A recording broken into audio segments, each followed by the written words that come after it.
Hello, I'm Quantum, Advaita Venkata on the players page, and this video is basically just going to be about how I got into MKDS and eventually reached the top 50.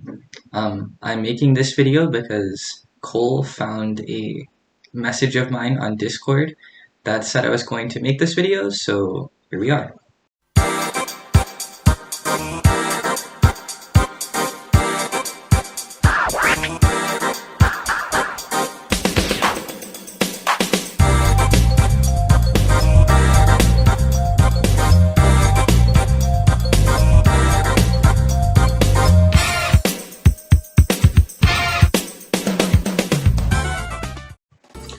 So my first interaction with the game was probably around 2016. I didn't own the game at the time, but a couple of my friends bought the game that summer and they started grinding and they actually got pretty good. They all learned the basics of snaking and two of them learned how to PRB. So even at the beginning I kind of had an understanding of what higher level gameplay looked like. But at the time, when I played on my friends' copies, I was still terrible. I couldn't snake, I couldn't PRB. That's definitely for sure. Later down the line, I watched the AGDQ run that Keverage did of MKDS. K-Mac Hill Clear Supreme.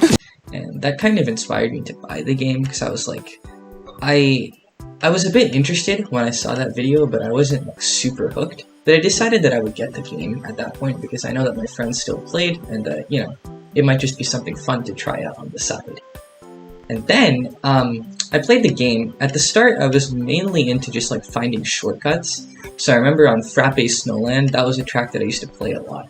I found the hill jump that's done in the 3-lap, like independently on my own. So that was pretty cool. But I wasn't really super into the game. I did learn how to snake. It took me a couple weeks to learn how to do that, but eventually I did learn how to snake. I started getting a bit faster with the game, but I wasn't like insanely good at it. But one day I was scrolling through YouTube and I saw a video from the MKDS network of Charles playing in a Wi-Fi tournament. And I'm sure that everyone that's been in this server for a long time knows exactly which video I'm talking about. But essentially in that video, it was just Charles just going online and emptying really fast. He was destroying people on Wi-Fi, and I was very impressed. I was like, that's someone I want to be like. I was like, yeah, I wish I could play MKDS like that. So I was looking through the description, and I saw an invite link to the server, MKDS.net. So I joined the server, and that's kind of how I started. So when I joined, I started off by playing Wi-Fi. Wi-Fi was like my go-to mode. I love playing Wi-Fi against other people, and I started developing my consistency and my snaking skill from that for sure. But I also started playing time trials at that time, and my times weren't necessarily that good. My times were all pretty weak, but eventually I kind of got my times up to near top 200 level. Some of them were still outside the top 200, but they were all pretty much near the top 200. And after, you know, a couple months of me playing, Leon, you know, sees that I've been playing a fair bit, and he DMs me a server invite link to a server called MKDS Circle Jerks. And when I joined the server, I looked at the list of people in the server, and I was losing my mind. I saw MK Dasher, I saw Beta, I saw Utter, and I was like, where am I? What is this server? Right? So I was actually very scared to talk in that server because I thought they'd be like, who is this guy? He's completely irrelevant, not even on the players page. So that was interesting. Soon after, I joined the players page. I didn't join with a full timesheet. I joined with just my best times at the time, and I slowly got better. I started filling out my timesheet, and eventually I filled out my full PRB timesheet. And at the time, I only played PRB because I found that, you know, PRB was a much more practical form for MKDS. It was how you would play on Wi-Fi. You always wanted to PRB as much as possible, and I just thought that PRB was going to be my main category, because PRB is like driving the game as fast as possible. So I filled out my full PRB sheet. I started off at 199th overall, and I slowly just started grinding my times down and down. And eventually my goal at the time was just to get all my times inside the top 200. So eventually, after finishing that, I decided I would also complete my non-PRB timesheet. So after completing my non-PRB timesheet, I started off at 160th. And at the time, my goal was just to make the top 150 overall, because I felt that was like a strong goal, and I thought that was something I could do. So reaching the top 150 was actually a lot easier than I thought it would be.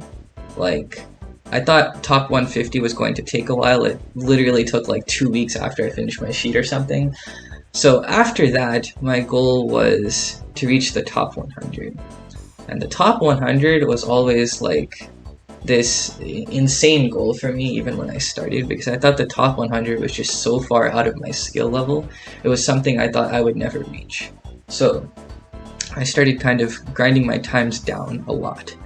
And I was still playing PRB as my main chart, but I looked at the AF requirement for top 100 on PRB. And I believe at the time it was about 114. And then I looked at the non-PRB side, and the non-PRB side was actually 124.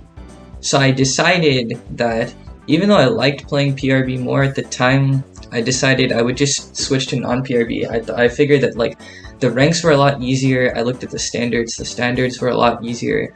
So I decided that it was probably just like impractical to play PRB as my main chart if I wanted to grind for ranks. So I switched over to non-PRB, and I just grinded my times down for like 3 months.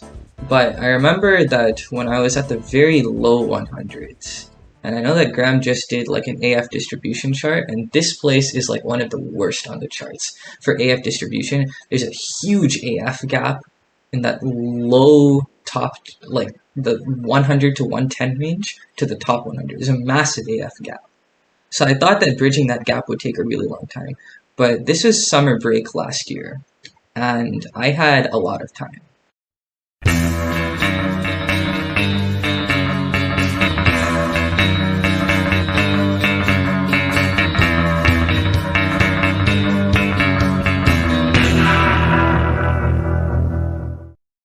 So I just sat down one day, and I just grinded my times for 12 hours straight. I didn't take any breaks. I just played for 12 hours straight. And then the next day, I did the same exact thing. I sat down and I played for 12 hours straight. And eventually, I came out of that with a 20.7 AF cut. I jumped straight from wherever I was. I think it was like 105th or something. Jumped straight from that to 97th. I killed the top 100. And I played for a couple of weeks after that. I grinded my times just a little bit more. But at that point, I was just kind of feeling done with MKDS. I thought I had achieved everything I wanted. Like, my times were just unbeatable for me. I thought, like, there's nothing more I could do with the game. But, yeah, at that point, I was just, I was feeling that very accomplished. I thought I was just done. So I stopped playing for 3 months. So you might be wondering why I started playing again after the 3 months had finished. Well, there's a player on the Discord, Bitter. I'm sure everyone knows Bitter. When I stopped playing for those 3 months, in our rivalry, I had 61 wins on Bitter. I only had 3 losses against him. 3 months later, I had 2 wins on him, and I had 62 losses. And I was like, I cannot get 64 of them. That's just terrible. So I decided I would just kind of get back into it. So at that point, I just started grinding down my 3 laps again. And before when I used to play, I always played for consistency. I played to be very consistent on tracks. I always wanted to be able to hit times that were very decent like every single attempt, so that all I needed to do to get a good 3-lap was just play a little bit, and then eventually I would get slightly better splits, and then bam, it was a PR. But now, 2 factors contributed. 1, I wanted to be a lot faster, and 2, I had actually lost a lot of the old consistency I used to have. So now, I tried to invest a little bit more time into my times. I tried to make them slightly more optimized. I tried to play slightly better. And the biggest thing I learned was how to neutral drift. And it's not a tech that I recommend people learn if you're like way outside the top 100. But it was very useful for me because I got to start doing strats that I never thought I could do before. So the combination of the change in mindset and just an increase in technical skill, I was kind of just able to destroy my entire timesheet. Like, I was just destroying my 3 laps. It was really free, to be honest. And I took my rank down from wherever it was. I think I was like high 90s maybe. And I got all the way down to like 75, and then I grinded a little bit more, and I was like mid 60s, I think, when I was really starting to feel stuck. The 3 laps that I had left to grind were all tracks that I really felt that I wasn't going to gain much out of them. I felt that the grind, just to improve on them, it was going to take way too long. And I was really feeling stuck because I was still about like 10, I was still probably at like, not 10, but around like 20 AF from the top 50. And the top 50 was my goal, right? That was like my next goal after top 100. So I was still really far off, and I was just wondering what to do. And then I kind of realized, looking through my sheet, that like, if I just grinded my flaps down to the same standard as my 3 laps, I could easily get to the top 50. So I started playing flaps, and I think this was kind of huge for me because with 3 laps, when you're grinding times for 3 laps, it's very mentally intensive as well as physically intensive because you really need to have a good mental state the whole run. Whereas with a flap, there's no anxiety in grinding flaps. You just play as well as you possibly can, and then eventually you get a good time. So I think that grinding flaps was actually, it made the game a lot more fun for me. It was much more preferable to grinding 3 laps for a long time, because there was a lot less anxiety involved, and I could just try to play really well to get PRs.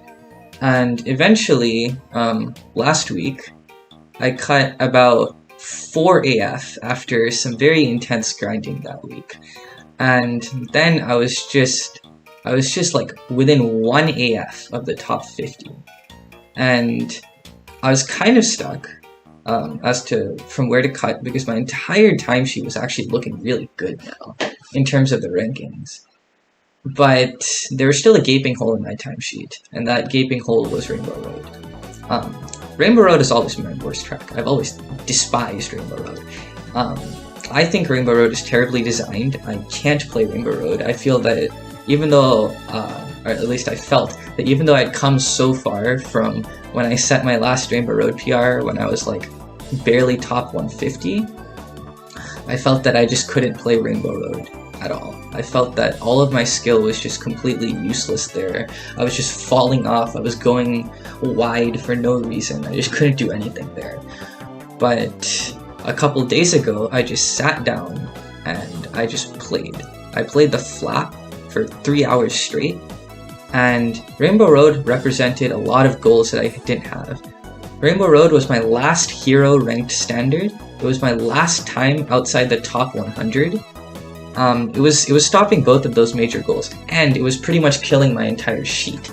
So I sat down for 3 hours, I grinded the flap, eventually I got the Titan, but I didn't get the top 100. And then I took a break, and then later that day, I grinded the 3 lap for another 3 hours. And I got the 3 lap to Titan and top 100. And I was feeling really satisfied. The day after, the day I'm recording this, I got the flap inside the top 100, finally realizing all my goals. And that Rainbow Road PR was enough to push me over to the top 50.